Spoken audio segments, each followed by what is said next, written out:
This is Carol from the STS. This is the Congenital Heart Surgery Database User Group call for April 20th.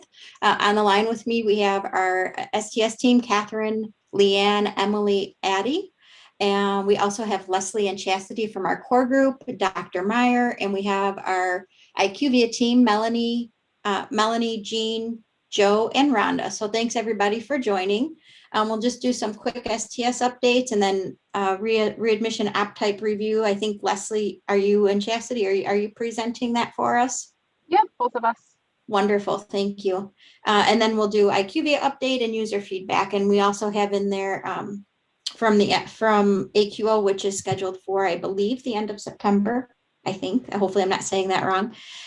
We have our abstract submission coming up, which will open shortly. The close date for that is mid-June. We don't have it open yet, but we will be releasing those dates, concrete dates coming up here pretty soon. But we want to give folks information on abstracts, how to submit an abstract. It's really nothing that nothing that we want you to be intimidated about, and we really want to get some good information about what you're doing for the QI process at your facilities to share across the congenital world. So we'll be talking more about that, and hopefully we can get some good abstracts this year for AQO, which is probably going to be our biggest AQO event yet. So we'll go to the STS updates next. And Melanie's driving for me, so thanks, Melanie. I'm going to try to read through Leanne's slides here, and hopefully I don't screw this up too bad. So the 2021 harvest update, we still do not have a date for that. Please continue to use open submission and clean your data.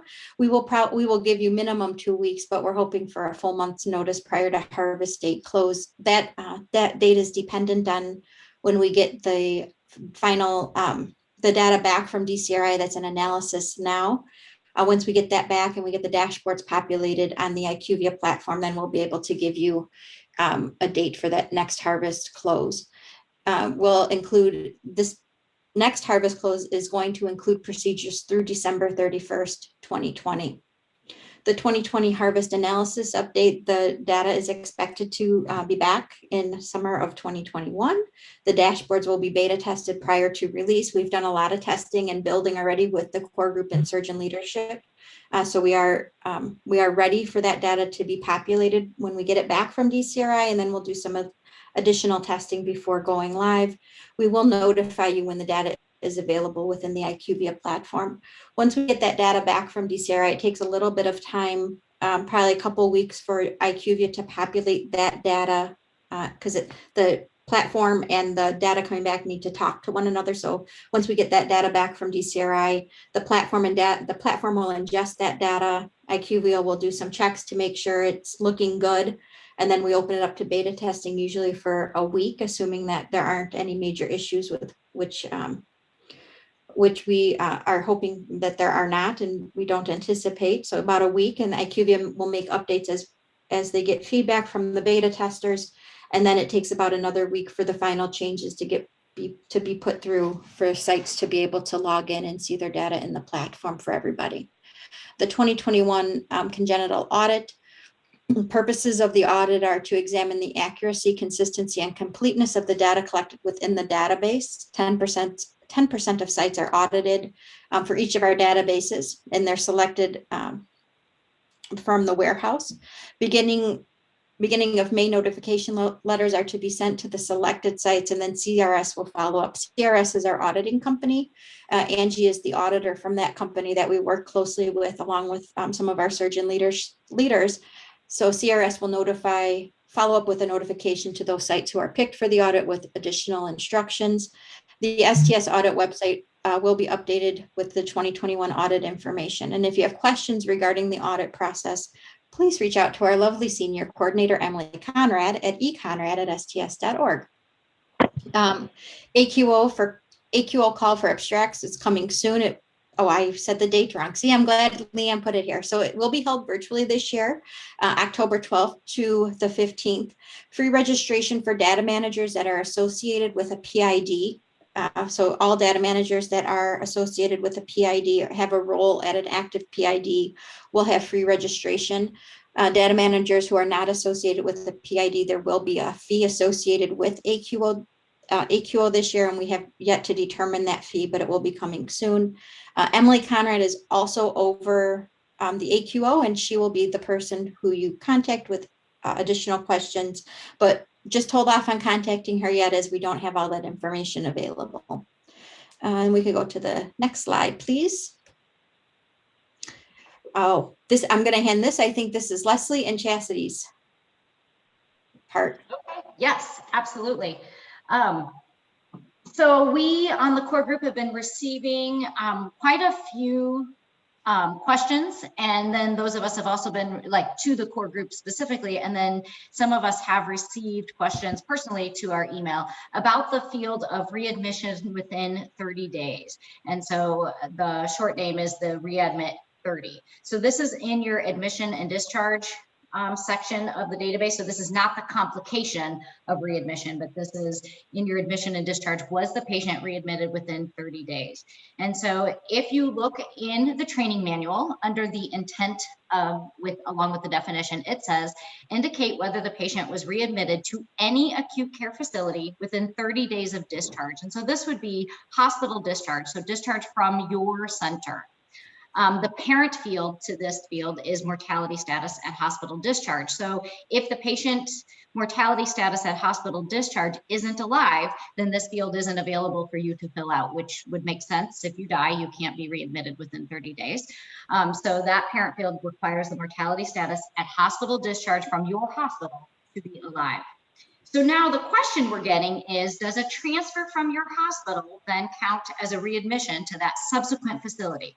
So this is the event where a patient doesn't go home from you, but either transfers to a long-term care or perhaps even another acute care hospital. Next slide, please.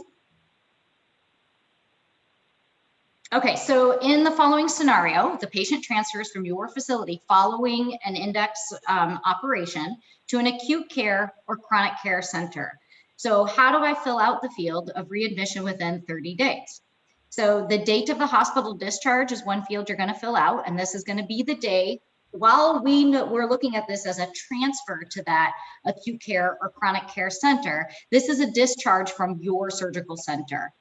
So it's going to be the date of hospital discharge. What is the mortality status at hospital discharge? It's alive if a patient is transferring to an acute care or chronic care center.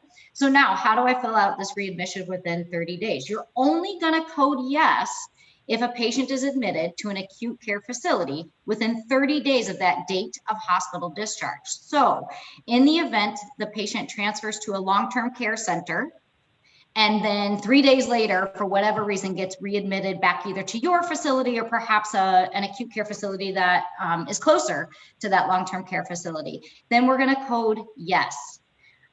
If the patient is transferred to another acute care center from another acute, like they left your facility and went to an acute care center, and then that center transfers them to an acute care center, then the answer would be yes. But I think the point here is that initial transfer that occurs from your surgical hospital, from that admission, going to a long-term care facility or acute care facility is not a readmission. Your patient is essentially completing their episode of care in this other facility. So I'm hoping that this will give you maybe a little bit more information when you fill out this field. I think we have to separate this field from other fields and not think of, I think it's difficult when we think about hospital discharge and episode of care and discharge from the database. And so I think you just have to think of this field as separate. The patient left my facility on this day and either went home or went to an acute care facility or a chronic care facility. Within 30 days of that discharge from my facility, was the patient readmitted to an acute care facility? And I think that may help you kind of clarify when to answer yes or no to this question. Next. Hey everyone, it's Leslie. So I was going to talk a little bit about op type and why it is such a confusing field. We still get a significant number of questions regarding op type to the core group. So we thought it was important to revisit. And especially because it's one of the most important fields in the database. As you know, op type is one of the factors that determines an index operation and therefore inclusion in tables in the feedback summary, your program value, the risk model, our star ratings, etc. So here on the screen are the 10 different case types. Kind of conceptually, this is the way I break them down. The first two, CPB cardiovascular and no CPB cardiovascular, are sort of the meat and potatoes of our database. The next two are related, but they're not qualifiers for an indexed operation.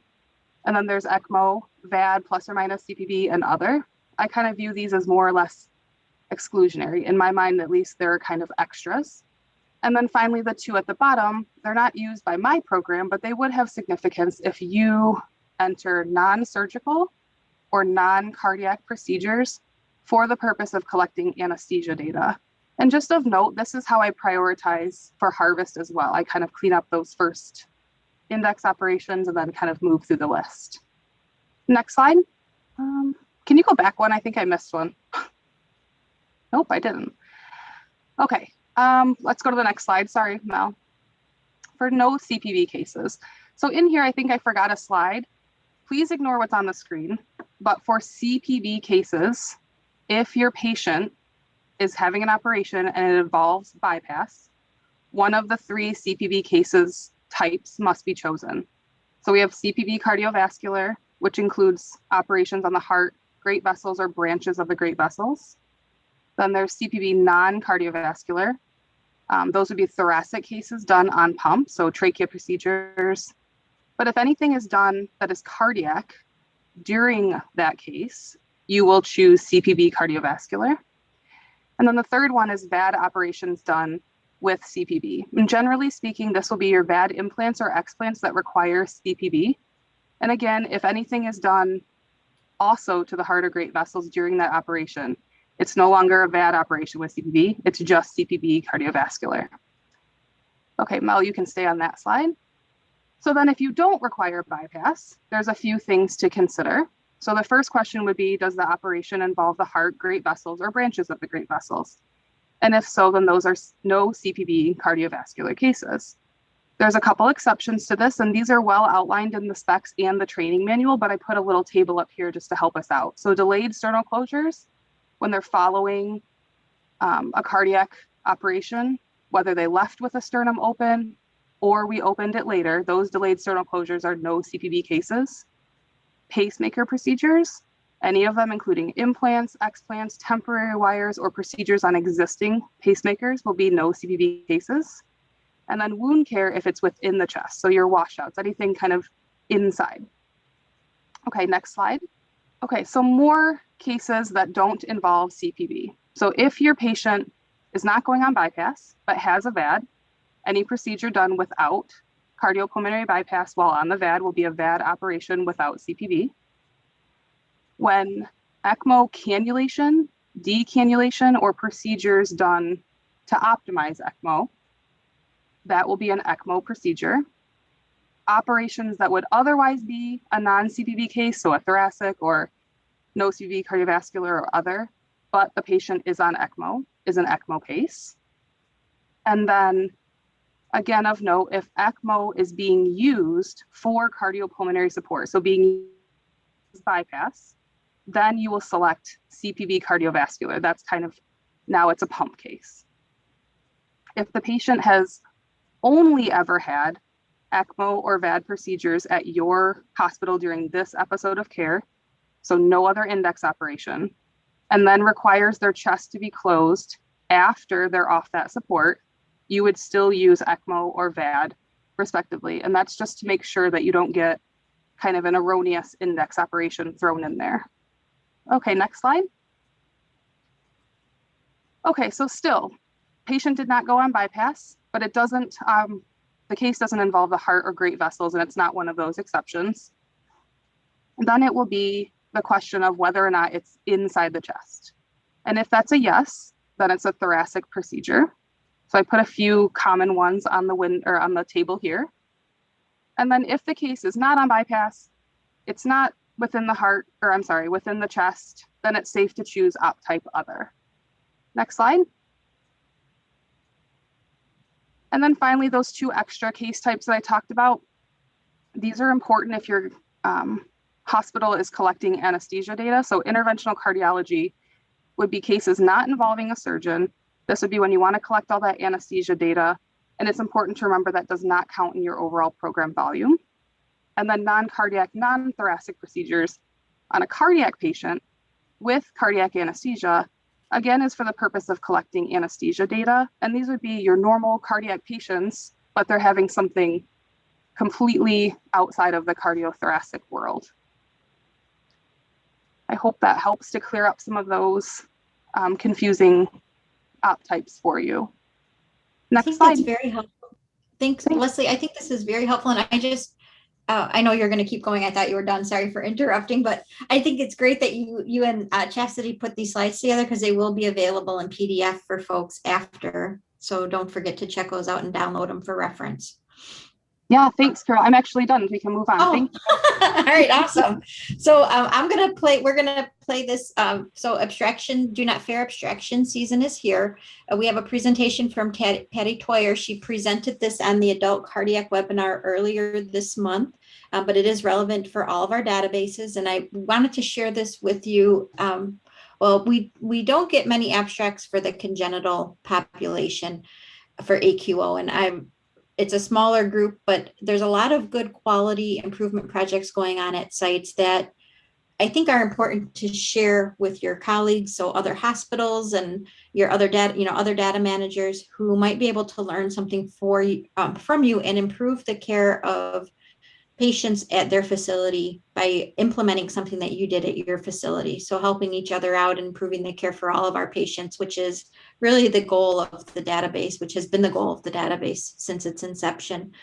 So abstracts, every year at AQO, we have an abstract submission, which is you write up what a good quality improvement project you did at your hospital, you submit that, and then we have a team of reviewers that review it and see if it is good enough for a poster presentation, which means you get to share that information with all the attendees at AQO. Patty Toyer is going to talk through the abstract process, and then there's just a little bit of information I have at the end of this. So Melanie, if you wanted to go ahead and play this, yeah, thank you. And I think it's starts around 6:45. I think 6:09 was a little late. So she's just going to rewind to where the recording starts for us. And I think, Leanne, you can take over. I see you're back on the phone. So once this runs, feel free to take over from the Michigan Society of Thoracic Surgeons to talk to us about abstracts. Do not fair, abstract season is here. And Patty's sharing her screen and we see it. Okay, great, thank you. Well, thanks for having me talk, Carol. People that know me know that posters are my favorite part of AQO, and it's for several reasons. First of all, I think my attention span is very limited. So I love to run through the poster session, look at the pretty colors and graphs, read the introduction and conclusion, and then decide if I want to spend my time reading the entire poster. And the second thing is I always find something on these posters that I can take back that is useful to my practice, always, always. And I meet the greatest people, and I always appreciate the effort and the time they've taken to share their stories. And the AQO committee has made it really simple to learn how to create an abstract, and it's really geared for every single one of us to try our hand at abstract writing. So I'm just going to go along and explain the basics of writing an abstract, and I've included pearls of wisdom from the real experts, Morley Herbert and Sima Prince from Dallas, Texas. So thank you, Morley and Sima. Simply put, an abstract is a short story that helps you connect to the audience, since many of us have the same interests, challenges, and issues at our centers. You will show that you've identified a project, a problem, or research question, what you did to correct the problem or conduct a study, and what happened as a result, or what did you discover. The topics for the STS abstracts must use STS national data fields or your custom fields to show the results of the scientific research, your quality improvement project, your data abstraction process improvement project, whatever you choose. And your imagination is the only limit. And you're in the best position to know what your data shows and all the hard work that your site has done. And this is applicable to adult cardiac, general thoracic, and congenital. You'll be asked to identify what type of abstract you're submitting, either it's scientific or quality improvement. I always struggled with these because the lines are kind of blurred to me. While it seems they're blurred, but scientific abstracts really are research projects where you are testing a hypothesis to create new knowledge. or quality improvement abstracts typically are related to a hospital activity demonstrating change in behavior or outcomes. You have to remember that these abstracts must be original work, not something that was presented by your site, your hospital representative at a previous national meeting.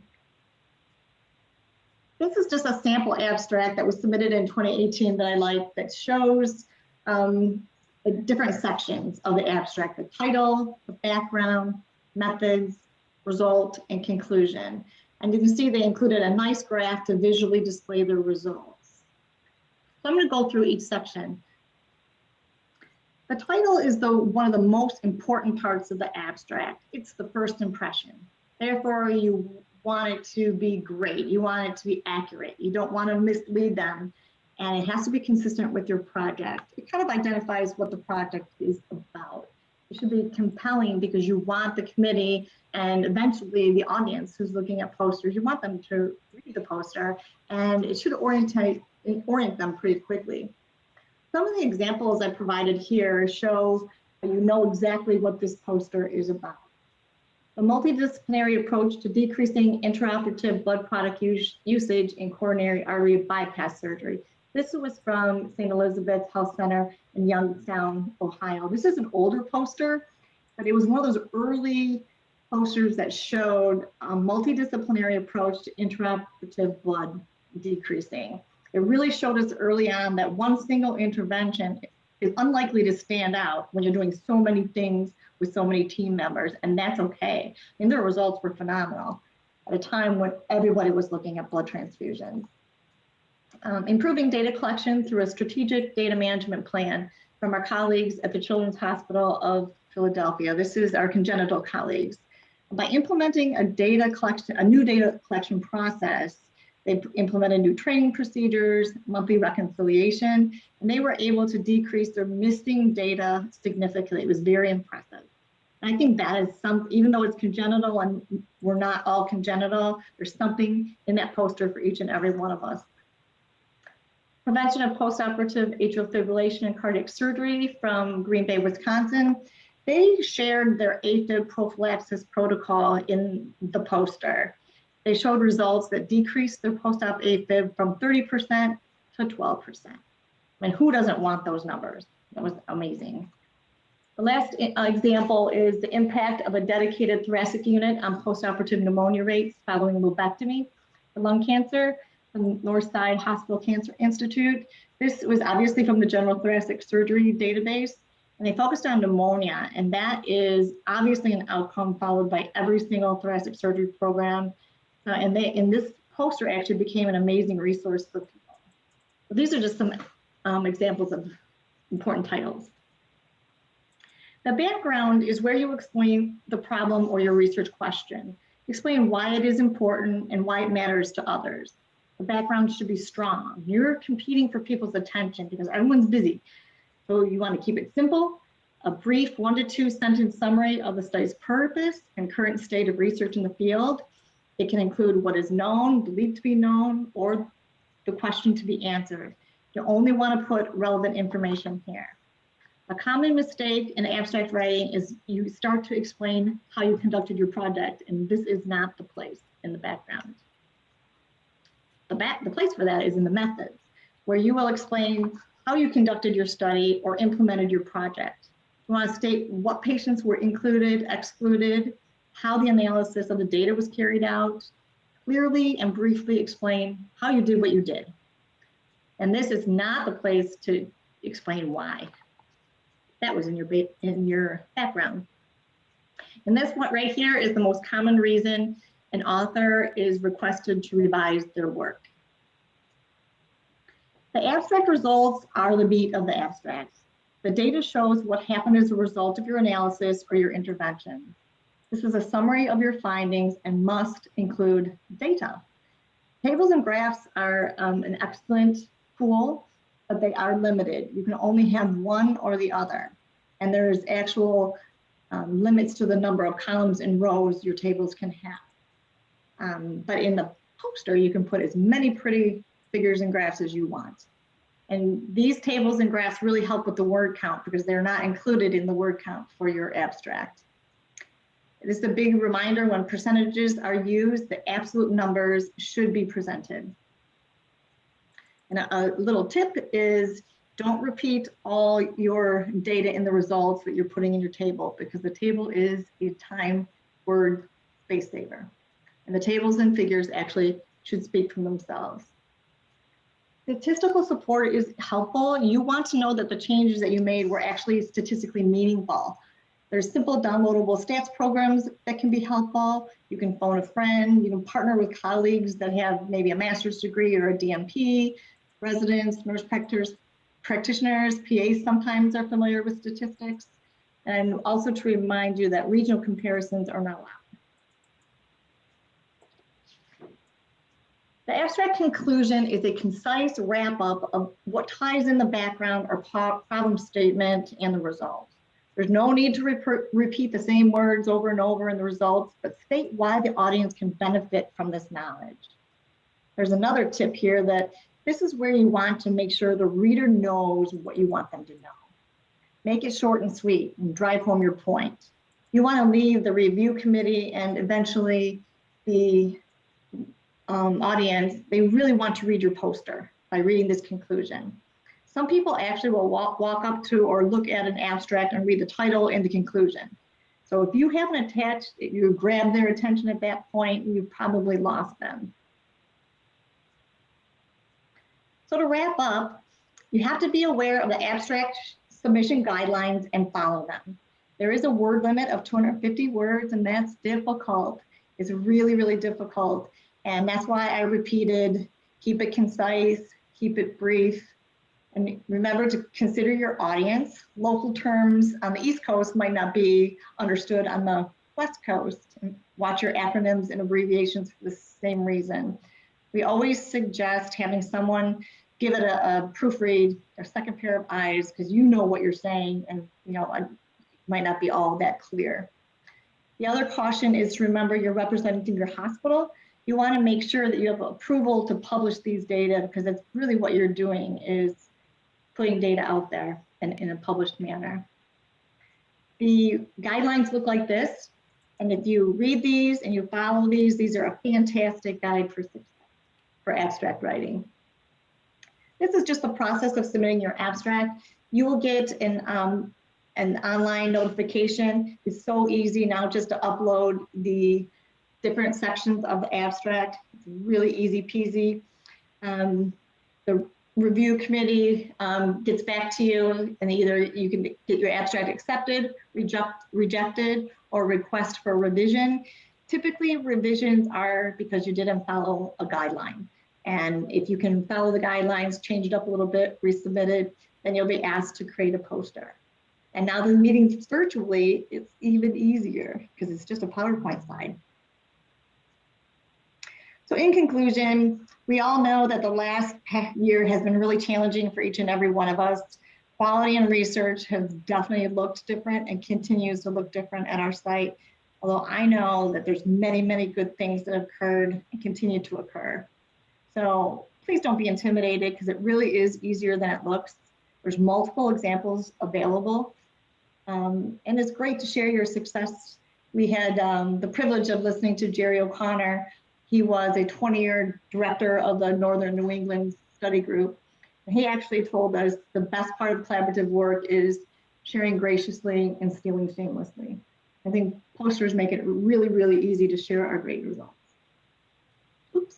And here's just some posters from last year, and as my exit, Carol. Patty, this was a really great, clear, concise presentation. Thank you very much. It means a lot that you were able to present and did a great job with this. I really urge everybody, don't be intimidated by this. I know that every site is doing something with their data and making improvements, and now it's time to showcase what your site is doing. Don't feel like you have to be an academic center. Everybody, even at the very local hospitals, are doing amazing things internally, and sharing that information with everybody improves the care of all patients, not just at your hospital, but every patient that's being cared for with cardiothoracic surgery can benefit from from what you're doing at your hospital. So I just urge you, when we do open the submissions up, that information will be coming and we'll be sharing more information about it. But please take the opportunity to talk internally at your facility, see if you have a project that you have results on that you're seeing. It doesn't have to be good results either, right? It can be something that maybe you tried, you thought it was going to work, and maybe it didn't turn out the way that you thought it was going to, but in the process, there's always something learned. So it's always that take it back, review it, and make changes going forward, and how the process of quality improvement evolves is really what is the most interesting to folks. So just, I urge you to take the leap and see if you can find something to submit on. We'd love to review it, have our abstract team review it, and share it with folks throughout the meeting. And this is going to be one of the bigger AQL meetings, so I'm really looking forward to that. Thank you, Patty, and I've enjoyed working with you, so I appreciate you taking time to present on this. Oh, thank you. Yeah, I'm going to share my screen now. Let's see here if I can do it without screwing up. Can you see it okay, folks? Okay. Now we're going to hand it back over to Joe Brower with the IQVIA updates. Joe? Thank you very much. Thank you, Joe. Good afternoon, everybody. So just a couple things that were released on March 27th. Where am I? There I am. So for STS 6168, the primary procedure mismatch report was displaying the STS primary procedure as the combination code 2110, where it should have been displaying code 1180.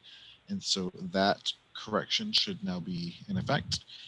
And then STS 6108, the exception rule 1 should be suggesting the highest stat value code for the Norwood procedure 870 instead of the combination 2130. And so that exception has been applied correctly now as well. Next slide. Then some issues that are currently under review for a upcoming release, also related to the primary procedure mismatch report STS 6239.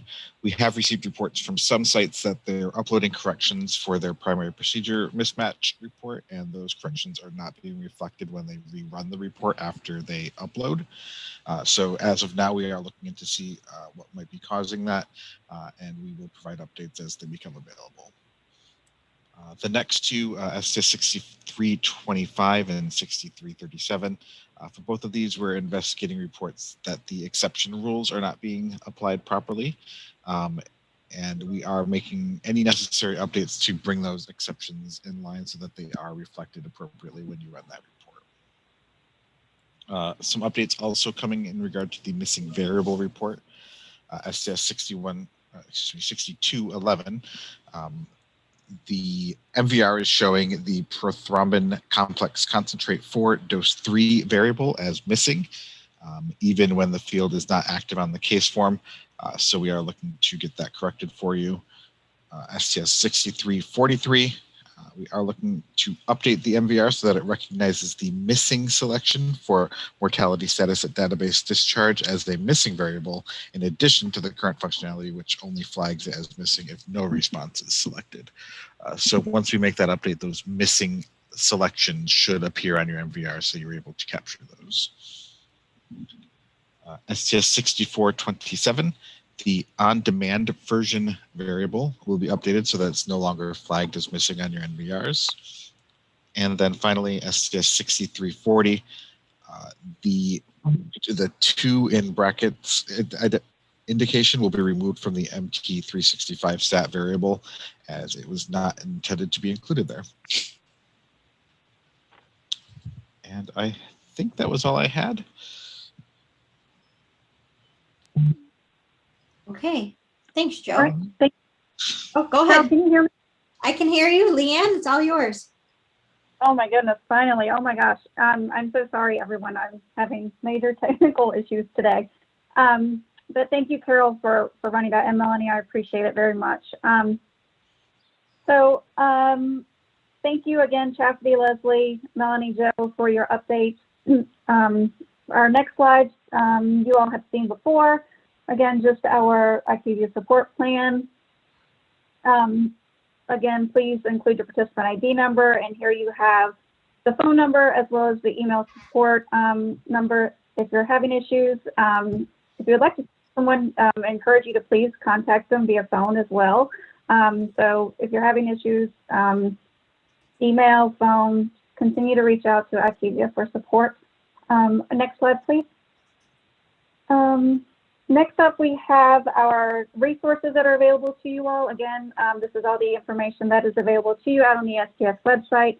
Again, we do encourage you to please use that STS National Database feedback form for any feedback to us, good or bad. Just please feel free to use that feedback form. If not, you guys are always welcome to call me or email me as well. I'm happy to discuss anything with you. Next slide, please. All right, again, here's my contact information. I'm pretty sure most all of you have this, know this by heart by now. Feel free to email me or call me at my direct line. Again, you have database operational questions regarding your contact information, direct data entry, contract issues. Please reach out to us at stsdb@sts.org. Next slide, please, Mel. And just the slide with our upcoming webinars, please be sure to, I'm sorry, I'm having can't even think today. So please be sure to mark your calendars accordingly. Our user group call is, next user group call is May 4th at 12 p.m. Central. And then our next monthly webinar is scheduled for May 18th at 12, and then followed by our June user group call, June the 1st at 12 p.m. Central Time. So with that, we'll turn things over to you all now for open discussion. We have questions. So I think we can go ahead and tackle some of the questions here in the Q&A. We have our first question from Heather. It looks like a IQVIA question. She's just asking for an update on STS 6322. And while IQVIA looks that one up, Leah, and this is Carol, there is a question, I think you probably can't see it, from Karen Hendricks. And right, I cannot. What's that? I think you're right. I don't see that one, so thank you. That's okay. I think IQVIA is probably going to look up the STS 6322 to check on that. So maybe we can. That one is still, it's Melanie. Sorry. Hello, everyone. No problem. Hi, Heather. That one is still in progress. You will get a response on that one by this week. There were a couple of things that we had to check with the data set. So you should be receiving an update by this week on that ticket. Wonderful. Thank you, Melanie. Carol, I can take the one from Karen. Oh, go ahead. This one Thank is, she's asking, the primary procedure mismatch report shows that the Kawashima should be primary procedure for one of the cases that she submitted, but the procedure is not available in version 3.3 procedure specific factors dropdown list and therefore cannot be selected. It's a 2018 record. The rule specified that the highest stat score, which is, I can't say this, so I'm not even going to try, should be chosen as the primary procedure. Kawashima was added to the procedure specific factors in version 3.41, which is started in 2019. So Karen, that is correct, but Kawashima can still be the primary procedure when you, I don't know how your software looks, but when you list your procedures, either list it first or select the yes indicator for primary procedure factor or primary procedure, but you will not have procedure specific factors because it hadn't been added to that list, but it is still correct to choose it as the primary procedure. And that might be applicable for other types of procedures as well, different combinations of procedures. But going forward, if we add procedures to the drop-down list, we'll get that information in the future or in future versions, but it's still correct to select the primary procedure with the highest stat mortality score that otherwise doesn't fall into any of the 15 exceptions. Hopefully that makes sense. Great. Thank you, Leslie. I think we have another question from Patricia. Okay, let's see. Oh, the patient has surgery at one institution and then comes to our hospital for a sternal wound infection. Would I document the sternal wound infection as a complication as it was not captured on the index procedure at the facility where the congenital surgery was done? This is Chastity. I think being a clinical question, it's probably good to present that or submit this to the FAQ process to the core Thank you. group so we can get it in the Yep. training manual for everyone. Sorry, I was at actually, yep, I agree. Thank you. Yeah, Patricia, if you could just submit that, we'll cover that on our next call. So Yep. we could get that for you. Leanne, I think, though, this is Dr. Meyer, you only report your own complications. So if somebody had a complication from an operation that was done at another center and then showed up at your place with a wound infection, then that's not your complication. That's the complication for the first center. My only suggestion would be you should let them know that that's what happened, that the patient showed up and had to have another operation to have their external wound drained or debrided or whatever. Great, thank you, Dr. Meyer. Yeah, this will be great to also, as it looks like Patricia also submitted it to the FAQ mailbox, so Right. you'll be reviewing it again, and then we can get that in the training manual for everybody. All right, Leanne, are you still there? Leanne Jones? Yes, ma'am. I'm still here. I know this has been a rough day. It's been a rough day. Let's see. We have another question from Katie.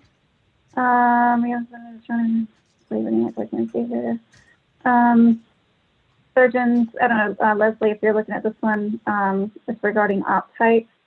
Yeah. Let's see. Yep. So in general, if the surgeon is involved in a case, it should be submitted to STS. Right. Likely, same thing, it's a clinical question. We probably would want to get a little more information about exactly how far or what they were doing. So I think we should suggest to submit an FAQ for this one as well. And provide that additional information that you had just requested as also. The more information we have when the FAQs come in, the better. So, please just give us more information instead of, I know some of the questions we get are very vague and sort of a little tough to answer. We start trying, you can only assume certain things, but, please provide as much information as you can. So again, the more information, the better with those clinical questions, so we can really delve into them and make sure we have all the information that we need to get those questions answered for you guys. All right. My computer is locked up again. I don't know if there are any additional questions. If so, Catherine, would you mind reading any questions if there are some? I can't see any more. Absolutely. I don't see any at this time, Leanne. All right. Thank you, Catherine. Sure. All right. Yes, ma'am. All right. Let's see here. I have about almost 10 minutes to the hour. If no one has any additional questions, I'm going to try and wait another minute just to see if anything else comes in. As always, if you have questions after the webinar, please, feel free to reach out to me. Again, clinical questions in nature, please submit those to the FAQ and provide as much information as possible.